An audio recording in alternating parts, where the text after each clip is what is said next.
opportunity to treat each other as such. And so in this campaign, you'll never hear me demean or denigrate another candidate. You'll never really see me focusing on the things that we don't like. We're going to define ourselves by our aspirations, our ambitions, and the ability to bring this country together to achieve them. We've never been more divided or more polarized or more beset by partisan politics than we are at this moment. The only way to overcome it is to stop digging the hole, stop the meanness, the pettiness, and the smallness, and get big. And that means bringing all of us in. So I think that's the way that we're going to be able to lead and to serve and to meet these challenges.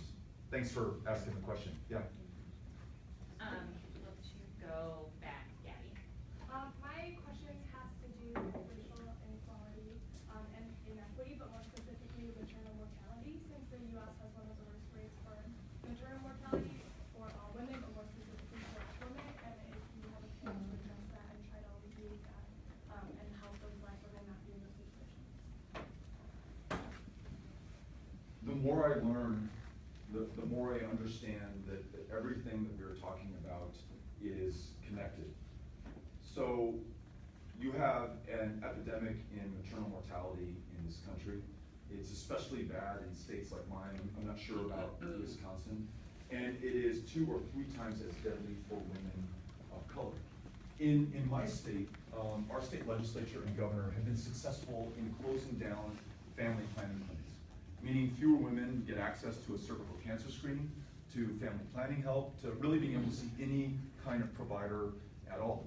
And when I listen to African American women that I have met in Texas who try to explain this challenge from their perspective, it goes beyond those family planning clinics. It goes beyond the fact that we did not expand Medicaid, and it gets down to some of the structural systemic racism that we have in this country. Even if I do go to a clinic, I have been told, I am treated differently than are white women in that same clinic. There are different expectations for me, and so there are different outcomes that I receive.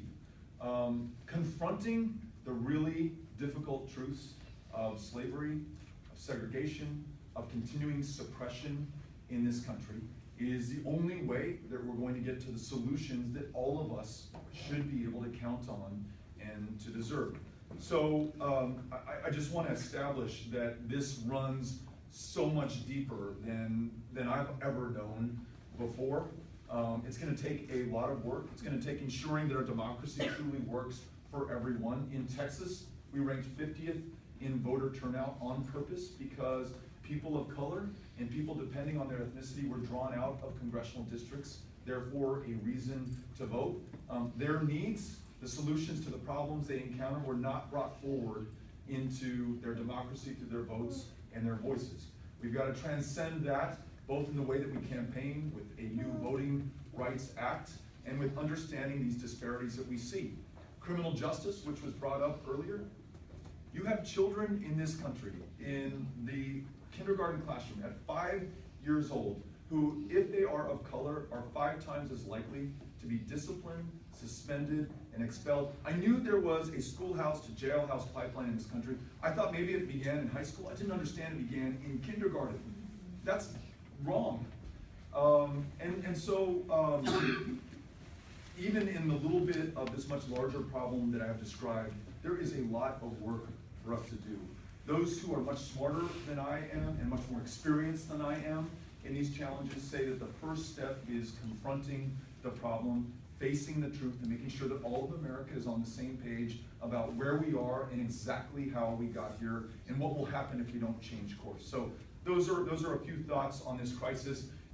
And certainly it's connected to the last question, guaranteed high quality universal health care, primary health care, mental health care, and a woman's ability to make her own decisions about her own body. That will go a long way towards addressing the crisis that you just mentioned.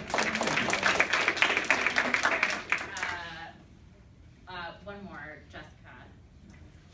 So we just experienced the polar vortex this winter, and so I'm just wondering if you could maybe detail or have any details on your plans for addressing our environmental crisis.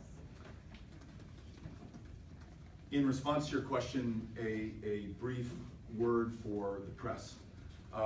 As that was taking place, I was watching PBS NewsHour. We just cut our cable in our house, and I watch PBS at night when I can on YouTube. And you know, on cable news and on broadcast television, they're understandably constrained in the amount of time they can devote to an issue like this. But the question that the host asked the expert, the scientist, and we should still be listening to those scientists, was, is the polar vortex that we're experiencing connected to climate change? And instead of 30 seconds, we got 8 minutes.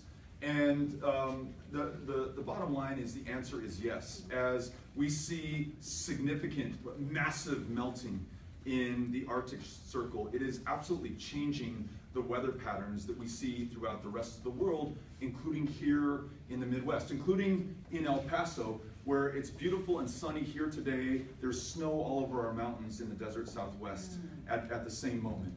The fires in California, the floods in Southeast Texas, the droughts in the Panhandle, all of this is connected to our emissions, our excess, and our inaction. The great news is we've got about 12 years, más o menos, in which to act, and if we're willing to take the bold leadership necessary to reassert our leadership on the global stage, we can still meet the worst of it.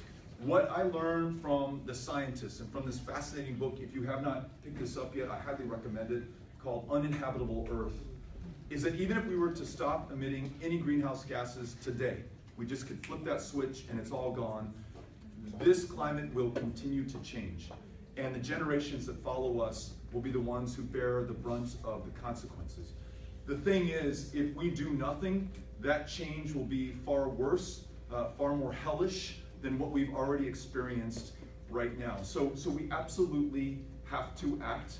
And the only mechanism that's going to produce the change that we need in the world is this democracy. And that's why I keep coming back to it, working, reflecting, and representing everyone. And that's why what you are doing, running for office and bringing others in your life and in your communities and in your neighborhoods around you, is fundamental to the success on this challenge or any other challenge that we face. So yes, this stuff is real, and it's connected to what we do and what we fail to do in the face of what we've done in the past. And I just want to make sure that we're up to this moment. Like you, and I'll close with this, like you, you know, to some degree, there is some sacrifice in running for office, some time spent away from children, from loved ones, from other things we could be doing in our lives. But like you, I really feel the call of this moment. And I think about those kids of ours who both pull me, you know, to stay home with them and be there and be with Amy in this amazing life that we have in El Paso, you know, who also push us out the door because we fear their judgment and we are accountable to them and the generations that follow theirs. They will know that we had this one moment right now to get it right.